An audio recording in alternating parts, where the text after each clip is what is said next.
Country has, in the eyes of the opposition, slipped from bad to worse under Mr. Mugabe's successor, that's President Emmerson Mnangagwa. Of course, the ruling party says that people are trying to subvert a constitutionally elected government and they are being sponsored by the West. President Mnangagwa took power on a promise of renewal. His critics associate him with the same excesses that defined Mugabe's legacy. That's authoritarian rule, financial missteps, rampant graft, plummeting living standards, and a tittering economy. Now you're at home, welcome to joining the conversation. Our social media platforms are there for you to interact with us. Our Facebook page is live as we speak, and also our Twitter handle is at GUN_TV_,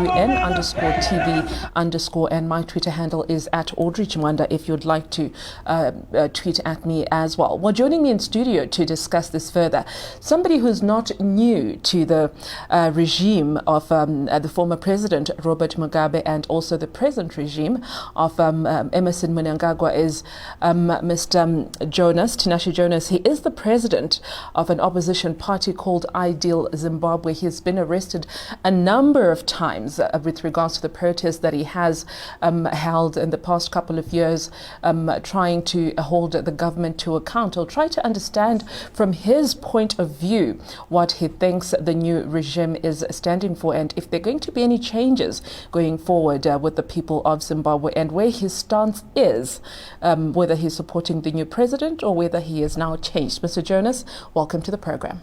Thank you for inviting me. It's good to see you. For a moment there, we didn't think we'd see you. We'd heard so many stories about you having been arrested, having been on the wrong side of the administration in Zimbabwe. But we're happy to see that you're out now. You've experienced all these things that we're saying at first hand. Would you take us through that journey and where you are now so the viewers can just get a feel of that? Yeah, my journey started by, what can I say? I mean, when young people are growing up, we all have dreams, there's a dream house, there's a dream car, there's everything. But the real situation on the ground, it's so punishing, it's so limiting, it's so opposite of what you want to become. So that frustration aids you into politics. Because honestly speaking, Zimbabweans by nature are peaceful people. They don't want even politics. Because politics, we are told by our parents, by our grandparents, that it's a dirty game, and it's an application for a death warrant. So more of a dangerous game. Yes, I mean politics in Zimbabwe is defined as going to prison, going missing, being abducted, being tortured, and dying. So it's a scary subject to talk about, or to ways to experience to become a politician. But I mean the frustration builds up. As you're growing older, your years are ticking, but the resources or whatever you are accumulating is actually nothing. So I think that's the space that all the people in Zimbabwe mostly find themselves in and end up being vocal, being political. So you found yourself forming this party called Ideal Zimbabwe, of which you head. What kind of change were you hoping to bring to Zimbabwe through your party? Okay, first I realized that Zimbabweans, what can I say? They don't think, they are not open-minded, number one. Number two, they are not independent thinkers. Everyone in Zimbabwe is divided into two schools of thought. Number one, that is the ZANU-PF school of thought. Revolutionary party, we went to war, we freed you, and then the opposition, which is MDC, their school of thought is ZANU-PF must go, Mugabe must go, and then what? ED must go, and if they go, if ZANU-PF goes, the country will be heaven. It will be Dubai, it will be Rwanda, it will be Mana, it will be heaven. So sitting, in my own corner, I thought a country can be defined into two schools of thinking. There must be a third school of thinking which belongs to the people themselves. People must think. People must participate in the whole equation of what politics is our life. It's not a game. People say it's a game, but in politics we talk about prices of goods, we talk about salaries, we talk about inflation, we talk about marriages. when there's no money in a marriage or a relationship, you can divorce. There will be a lot of stress and fighting and abuse. So I thought we need a third narrative where Zimbabweans must think as citizens and own their mindset. Because the problem in Zimbabwe is not about resources. It's not about corruption as it is. Those problems like corruption and whatsoever, they add up. But the biggest challenge in Zimbabwe is the mindset. Citizens are not thinking independently. They are thinking the ZANU-PF way. They are thinking the opposition way, which is a fight. ZANU-PF are fighting to hold on to power. Opposition are saying, for the country to be better, let's remove ZANU-PF. No one is sitting down and say, can we work together? Can we, if Emerson Mnangagwa, whether you like Emerson or you don't, but today as we speak, is the president. So 40 years we have been trying to remove ZANU-PF. And according to the opposition, the country must not have any solution. The solution is not to work together with ZANU-PF, is not to engage ideas. The solution is to remove ZANU-PF. And ZANU-PF is saying you can't remove us. So we are fighting for power. It's a blood fight. And in a blood fight, no one observes the rules. The ZANU-PF have got all the tools to retain power. I mean, we saw that today with the planned protests that we've seen NGOs and activists trying to galvanize and mobilize people to be on the streets today. Clearly that didn't happen. I'm sure you saw the images from social media and from various media houses. There was no one on the streets. The police and the soldiers were firmly in charge. You could tell that the mechanisms put in place by the ruling party are fully effective. Thank you. So, on the option A, ZANU-PF has got the tools to remain in power. They've got the army, they're the government. They've got the intelligence. They've got the police. And then on the option B, the opposition has got also the tools to make noise. The opposition has got the Western media to back them up. They've got also the Western sponsors who donate to the demonstrations. So A, it's ZANU-PF, they've got the tools to be in power. B, is the opposition, they've got the tools to make the noise and hypnotize the nation that tomorrow ED is going, ZANU-PF is going, although they know that they're not going to remove ZANU-PF. So the nation is hyped, the nation is hypnotized into thinking that ED is going, ZANU-PF is going. And because the people are not thinking, they are believing, they are buying the narrative that ED is going today, which is the 31st movement.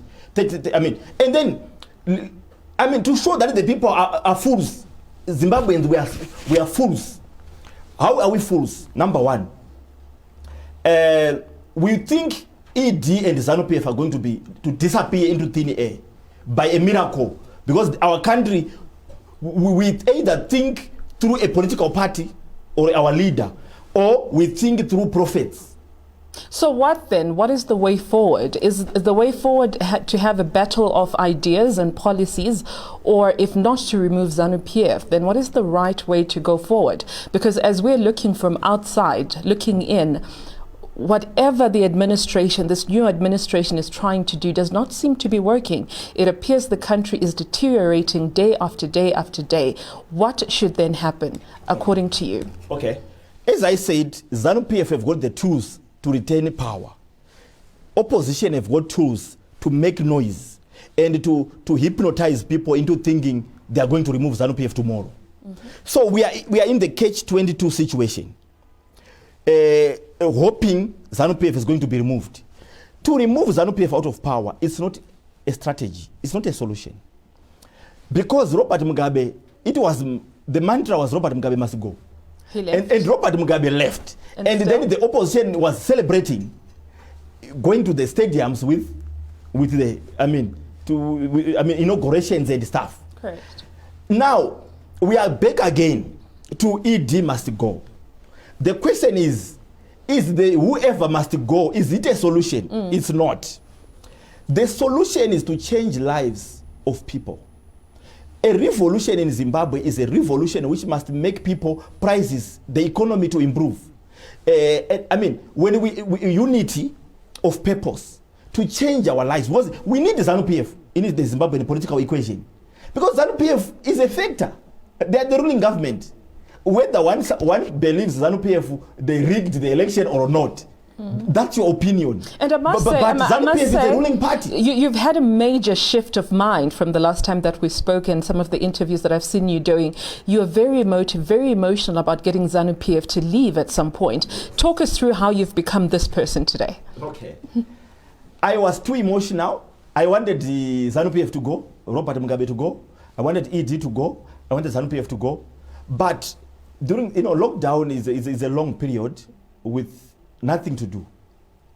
Lockdown, I think it gives a lot of people time to retrospect, to check your background, to check where you are, to check where you want to go.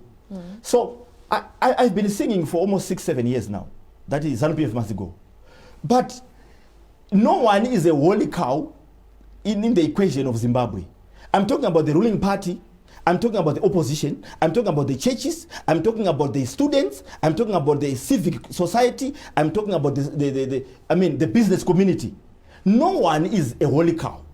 ZANU-PF, we say they are corrupt. But right now, there's a scandal concerning the meter parking in cities where the opposition is controlling. Number two, we have got the land scams, including Nelson Chamisa is involved in the investigations now. That is correct.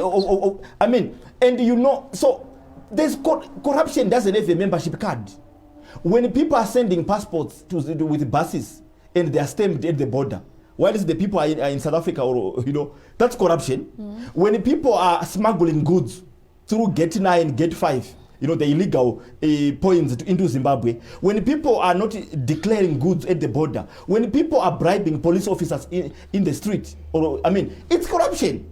But when corruption is done by a minister or a president, it takes center stage, it takes headlines. But corruption, whether you bribe a police officer with $1, it's corruption.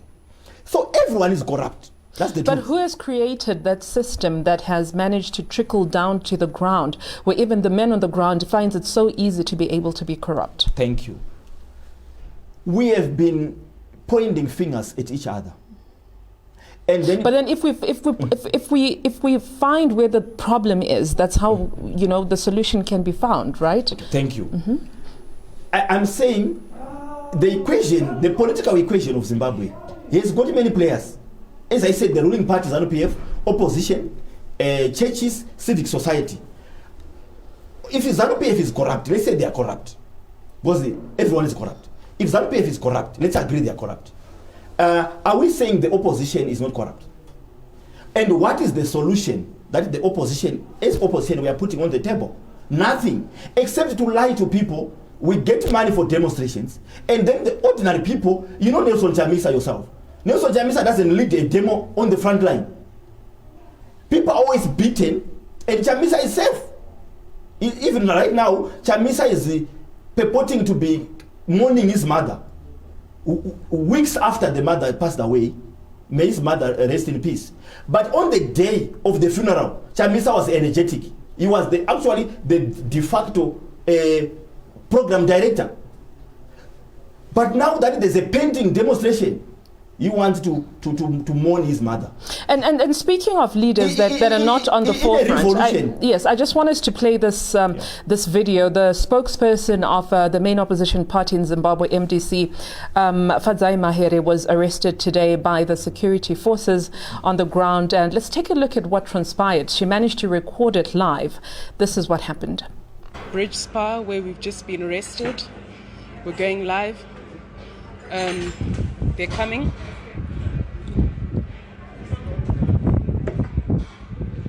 Riot police are coming at us and they're armed. Riot police are advancing towards us for the protest.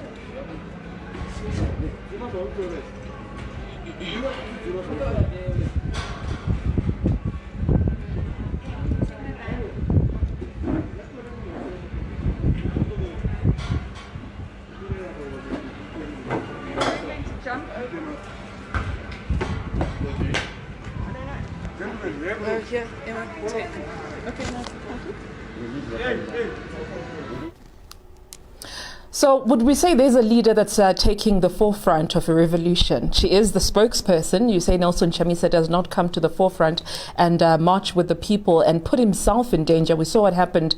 It's exactly 2 years ago now, the 1st of August, when people were killed in the streets when they were protesting against the election, saying their vote had been stolen.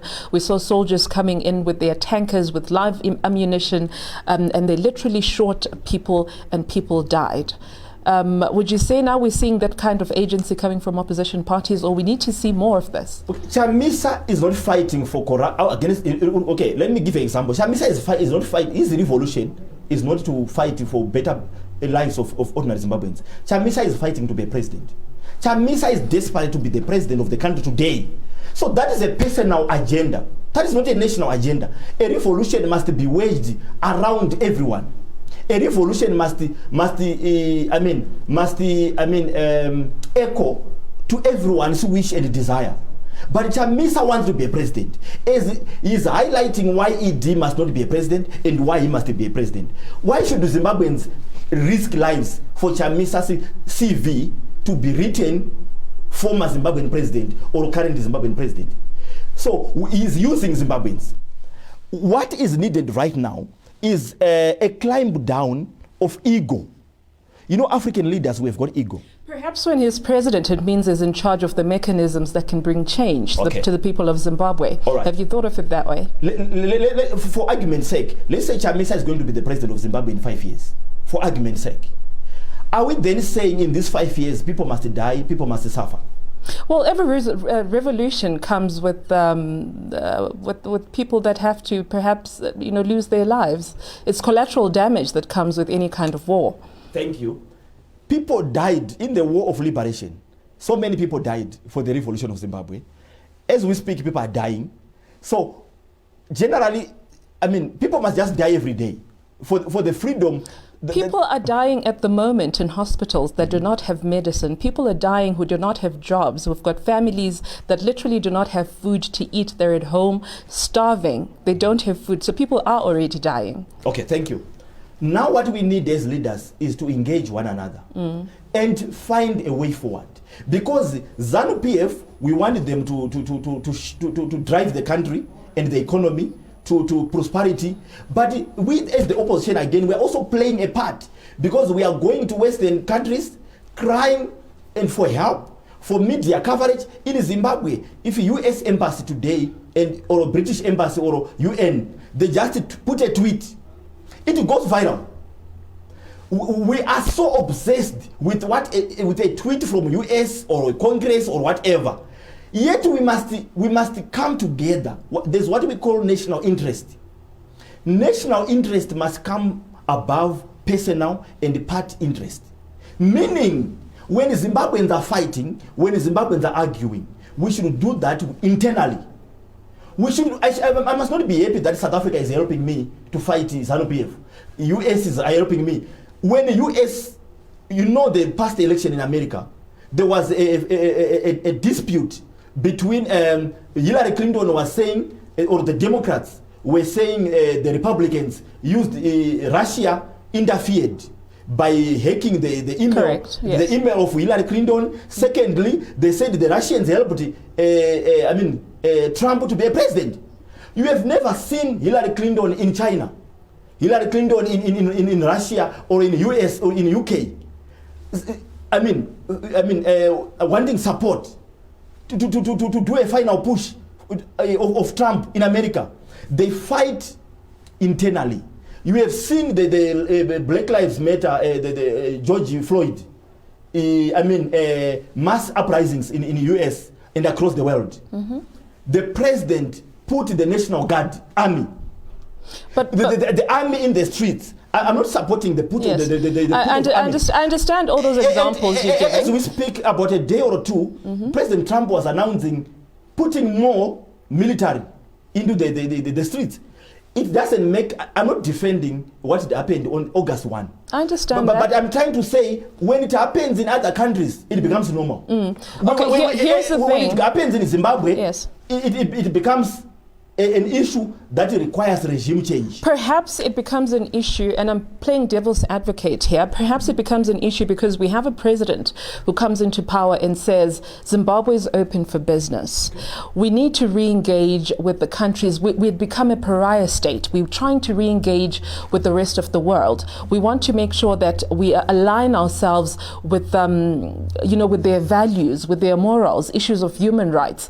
The issues of sanctions has been touted since the beginning of time. I'm sure you and I are aware of this from 2008. We want to be able to make sure that we are viewed to be a country that respects people's human rights, so we can have those sanctions to be scrapped.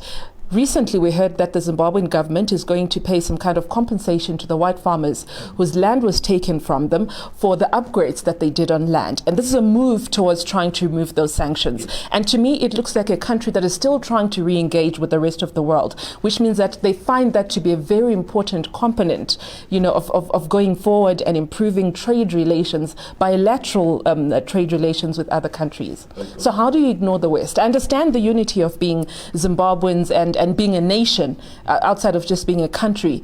But then how do you then navigate that and make it reconcile with what we're seeing on the streets every day? Okay. People are saying ZANU-PF is misgovernance and corruption and dictatorship, whatever people call it. And then people are also calling MDC called for sanctions. You also don't do what we call scorched earth policy. You don't destroy your house. You don't put your house on fire because there's a snake. You need to deal with the snake. MDC, that's why I'm saying, and as I said, ZANU-PF is wrong, MDC is wrong, Zimbabweans are wrong. Non-profit organizations in Zimbabwe are wrong because they play politics. They are formed on ZANU-PF or on MDC. Now is the time that we must converge as Zimbabweans. And I should not want a better Zimbabwe when I'm a president.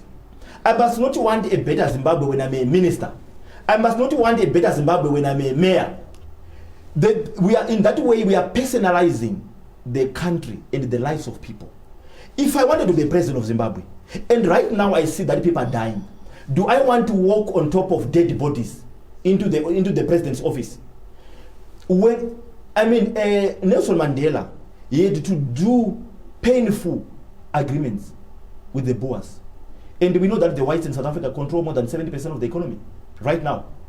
He had to do painful concessions to save the suffering of the black. Right now, we can't, life can't change in South Africa in one hour.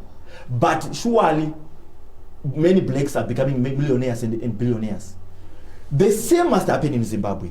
Both the ruling party and the opposition must climb down from personal desire. If I tell my wife or my kids or my mother that I want to be a president of Zimbabwe, and then everyone must suffer because I want to fulfill that ambition, then I'm a devil. What happened with the government of national unity? We thought that perhaps when that happened during the time of a former president of the opposition, MDC, Morgan Tsvangirai, we're going to see some kind of coming together and the unison that you're talking about. That occurred, nothing helped. So what makes you think that, coming together even today will help Zimbabwe going forward? Coming together doesn't mean a government of national unity.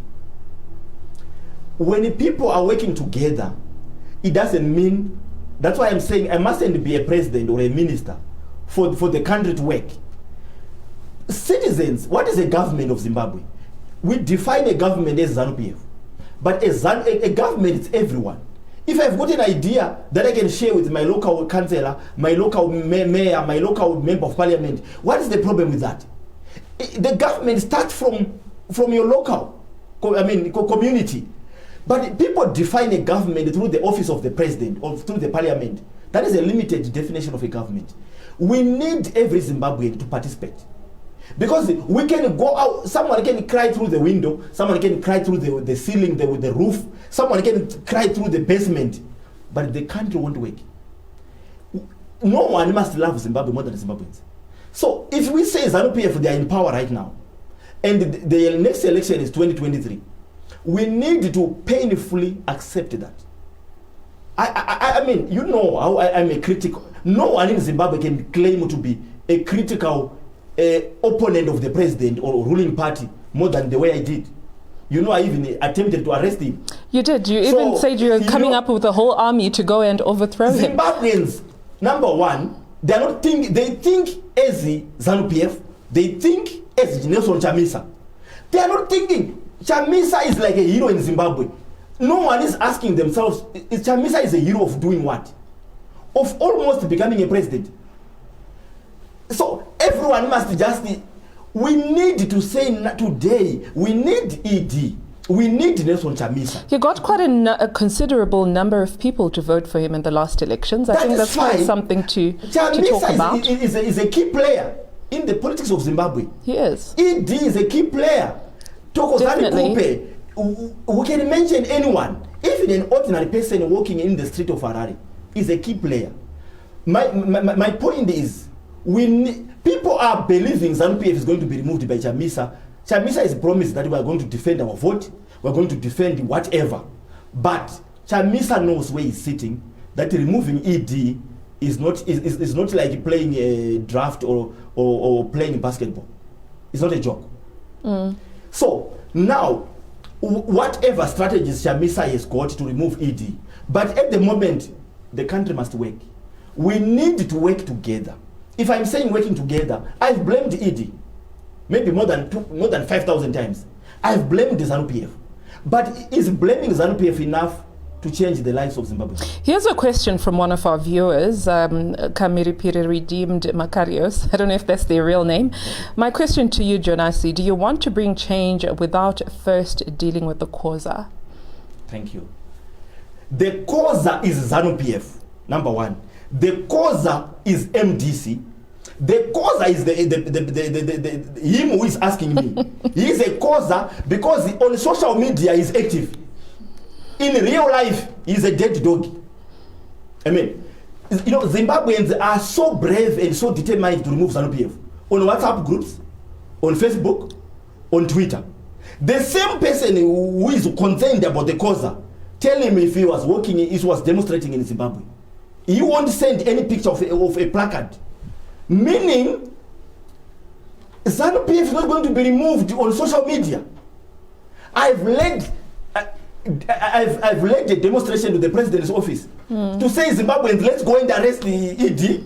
Let's go arrest the vice presidents. You ended up getting arrested yourself. I had more than 10,000 Zimbabweans in my database who promised to work with me. What happened on the day I was alone? The person who accompanied me was the one who was in charge, calling the government to say, we are here, come now and arrest him. So one person accompanied me and he was selling me out. Wow. That's the first reality. The second reality, I'm arrested. I'm in prison. It was my mother, it was my lawyers coming to prison. No, as they are in Harare, it's almost 2.5 million people. And almost 90% of people in Harare, they say they don't vote for the ruling party, they vote for a opposition. No visitor. Where he is right now, I can tell you that very few people are visiting him. People are using his name for propping up political mileage. Itai Zamara, who disappeared, fighting, leading the struggle, demonstrating alone, saying Mugabe must go. If you ask Zimbabweans how many are sending money to the widow and the kids, you can be shocked that probably none. These opposition leaders who wanted to remove the ruling party, probably they are not even supporting the comrades who died in August 1, the comrades who died along the struggle. What kind of leaders are we as opposition if we can't take care of comrades who die in the struggle? What guarantee that when we are in power, we are going to take care of comrades who are alive and healthy? So, ZANU-PF is wrong. No, I don't support them. Opposition is wrong. I don't support them. No one can raise their hand in Zimbabwe and claim they are driving the country to prosperity. ZANU-PF must go. It's a mantra. It's a slogan. How are we removing ZANU-PF? Ngarivume comes, Jacob Ngarivume, and saying, Zimbabweans, there's too much corruption in the ruling party, in the government. Let's demonstrate against the corruption, which is a good move. No one wants corruption. Then the opposition MDC alliance comes, hijack the demonstration. They start, ED must go. They say, ZANU-PF must go. Now, the question is, to someone who's an independent thinker, is this I was supporting the demonstration at the beginning because I thought it about corruption. And now it's ED must go, ZANU-PF must go. Now, what is the theme of the demonstration? Is it corruption? Is it to remove the government? Let's say it's corruption. Why are we saying ED must go? Why are we saying ZANU-PF must go? Fine. Let's say... Are the two mutually exclusive? Wait.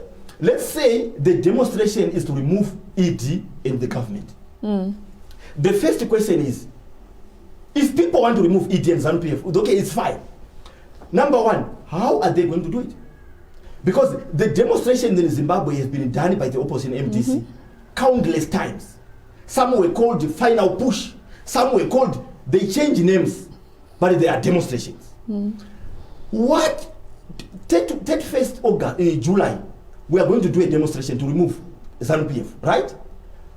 What are we going to do today different from other demonstrations that can take ED and ZANU-PF away from the offices? It doesn't look like anything will help, but here's my thing. Yeah. We've had a number of occasions where we've heard the president saying, I would like to have all opposition parties come together, leaders, so we can have a conversation.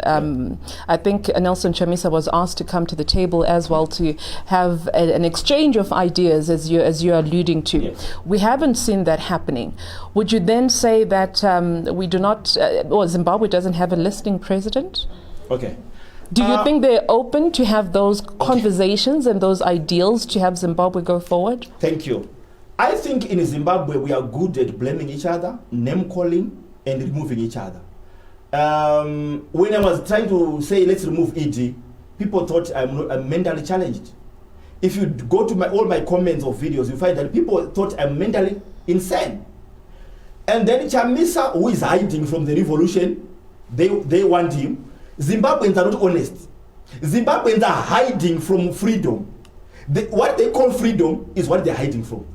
They are confused people. We are fools, we are confused. As citizens of the country, we are living the life we deserve. Why? Because every Zimbabwean, whether you're educated or not, they are fools.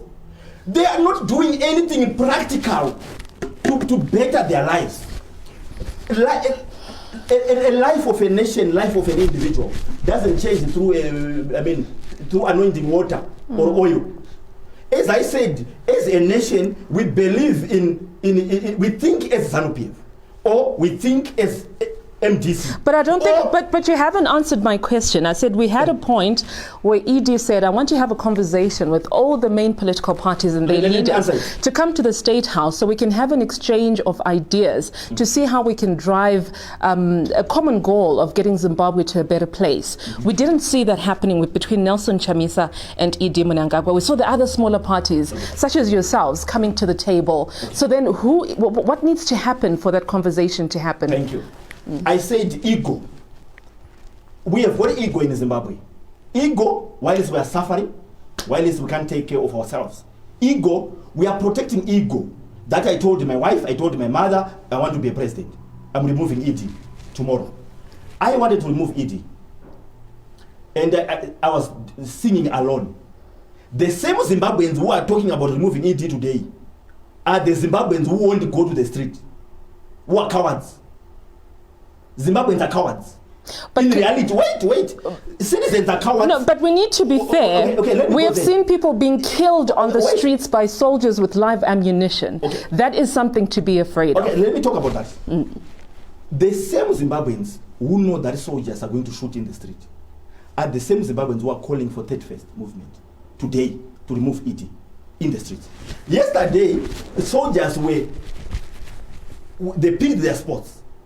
They took their positions in cities everywhere. Yes, a day before. And Zimbabweans, they saw the soldiers.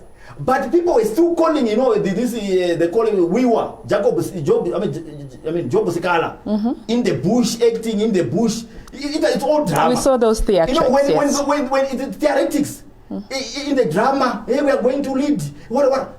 When you eat money from a donor, you need to make a donor happy. And the Zimbabweans are buying to that, hey, tomorrow we are removing. If you know that soldiers are in the streets, to remove a soldier from his position, you need gunfire. Tell me something. You're an opposition leader. Do you get donors from the West championing your whatever project that you may have going forward? Before I answer that and question. How does it affect the way then that you try to implement those policies? Before I ask you that question, I answer that question. Let me answer when you said ED called people to come and talk. I was one of the people who said I'll never talk to ED unless he's resigning from power. But as I said, no matter I told my friends, I told my families that I want to remove ED, at the end of the day, I was almost doing it practically alone. The same people won't follow you when you say, let's go to his office. They will tell you that he will be shot, will go to jail. They are educated. That's number one. Number two, now I've agreed that we can't remove ED. You have conceded to that fact. Yes! We can type on Took WhatsApp. you a while. On WhatsApp, I can create 500 groups now of people to say let's remove ED. And they will come onto the group, but not on the streets. But so they'll do nothing. Yes. That's the first thing. Now that people are scared to die or to be arrested, what is the next option? The only option is for people to engage each other. Than to be on WhatsApp groups for the next 100 years when ZANU-PF are in power. While ZANU-PF they are in power, surely hospitals must have medication. While this ED is in power today, surely our economy must be good. So I climbed down. I've insulted ED so many times, and ED has never insulted me back. I've said a lot of some things which were supposed to be said, some which were not supposed to be said. ED has never said anything to me. But he doesn't need to. He's got the mechanisms to deal with it. I mean, as a person, if I want the country to change, the whole country, it must start with me.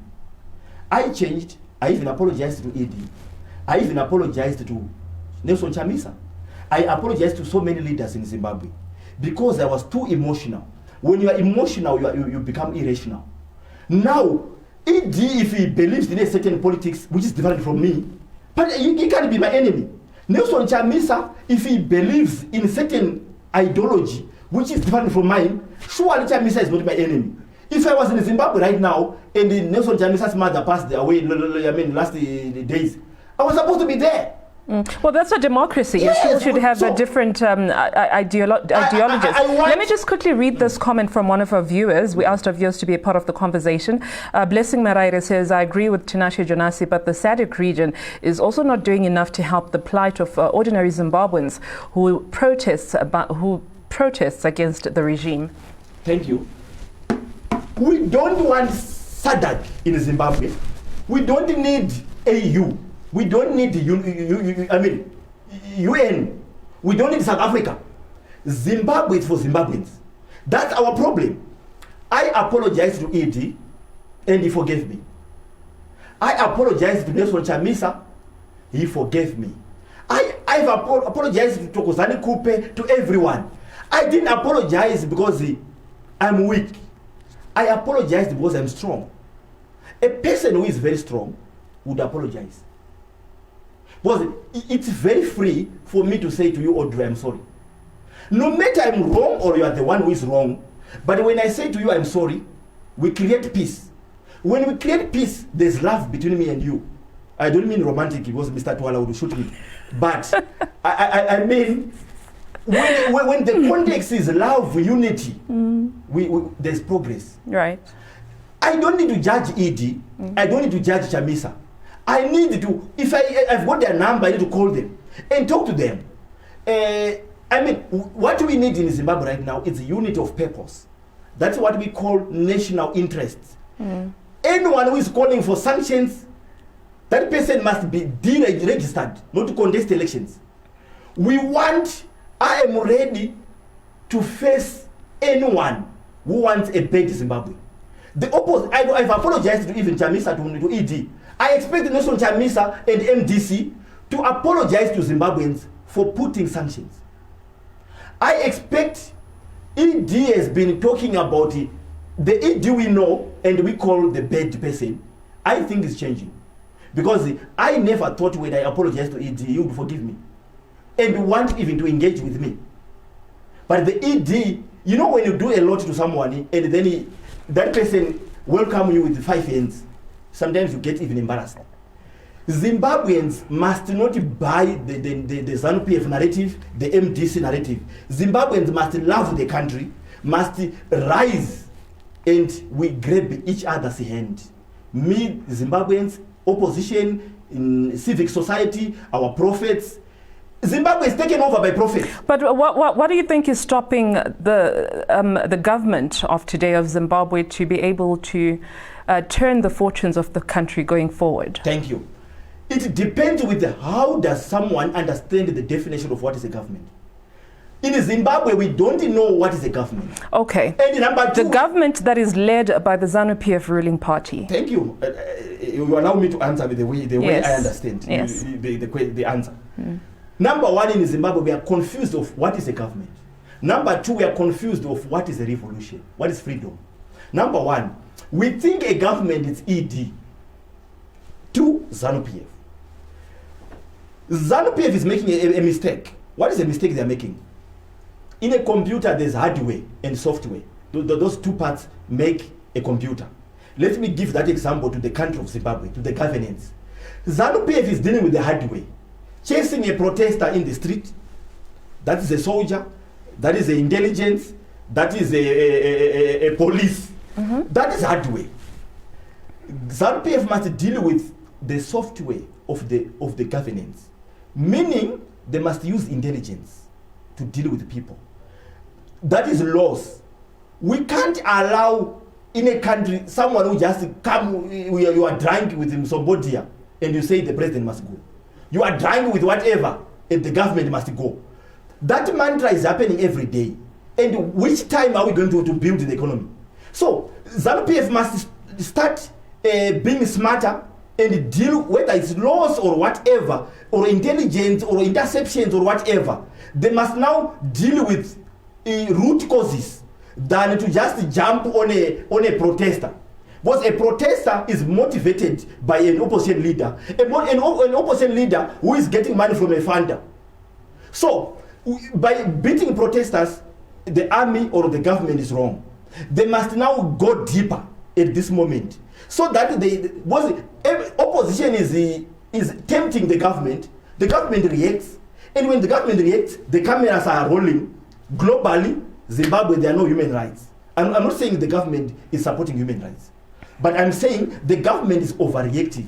Instead of having a game plan and use their intelligence, military and CIO to drive the nation to the direction of unity and progression. But they wait for opposition to react, and then they jump on them, and then they shoot a bullet. Fine. I understand what is national unity, national security. That's number one, and national interest. Then the opposition is also making it wrong, because the opposition are telling their supporters that tomorrow by 5 p.m. the government is gone. When us as opposition, we know the truth that ED is there now today, tomorrow is there. So we are all stakeholders. Tinashe Jonas is a stakeholder by being a Zimbabwean. Audrey is a stakeholder, although now she belongs both. And I mean, we need each other's ideas. Chamisa is needed, Tokozani Kupe is needed, Mutwakazi, whatever you can name it. We need each other now more than ever. And our pride, our ego must be swallowed. I've swallowed my ego. If I can meet Chamisa today, I can even kneel down before him. If I can meet ED today, I will kneel down before him. If I can meet Tokozani Kupe in person, I will kneel before him. Because I am nothing in the matrix of Zimbabwe. I'm 1 over 15 million. That is 0.0000 whatever. But we need. How can I build Zimbabwe today alone? How can ED build Zimbabwe? How can ZANU-PF build Zimbabwe? They still need the opposition. How do we foster national healing? Thank you. Number one, I say the change in Zimbabwe must start on mindset. Zimbabweans are suffering on mindset. The hatred is too much. Anyone who is not in my political party must be my enemy. If my party is I do Zimbabwe and I am the leader, I should tell all the members of my party that if you see ZANU-PF person, maybe kill. I should tell them if you see MDC person, kill. We want a Zimbabwe that we talk Zimbabwe first, and then we talk our political parties second. We talk about your individual desire third. I must be proud when I'm working in Harare, when there's water, when there's electricity, no matter I'm an ordinary Zimbabwean. I must have pride when my neighbor's kids are going to school. No matter mine are not going. Ubuntu is the ideology that is needed in Zimbabwe. Love, we are us by us. And we are going to be us, to become us by us. We need to talk us, and all of us. But the Zimbabwe is like there's a Zimbabwe of Nelson Chamisa, there's a Zimbabwe, look at MDC. There's MDC Gogo, there's MDC Alliance, MDC Coupe. You need to be good with the alphabetical order to know which MDC to keep up with the MDCs. So you raised something that I wanted you to elaborate on. Perhaps you touched on it, to say Zimbabwe doesn't need anyone else but themselves. Yeah. It doesn't need the African Union, it doesn't need SADC, it doesn't need South Africa for them to help. We've seen instances in which those institutions help other countries to find healing. Do you really not think that's a way that Zimbabwe could go? We've seen that they're not very much involved with a lot of things that have been happening in Zimbabwe. People have been calling them out to say, please come and assist us. And they seem to not really be worried about the country. SADC is worried about Zimbabwe. AU is worried about Zimbabwe. But you know what is complicated? If I'm married, I'm in my house, or my bedroom with my wife. No matter the third person or a marriage counselor comes in, there must be good faith in me loving my wife and wanting my marriage to work first, before counseling.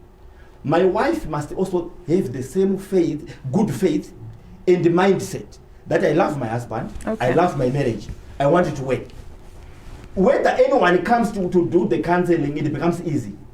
But I say to you, in Zimbabwe, the ruling party is wrong, 100%.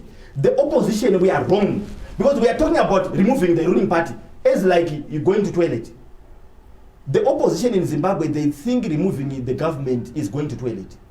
When they want SADC to come in, they want SADC to come in to help them to remove the government. And SADC are saying, how can we remove the government?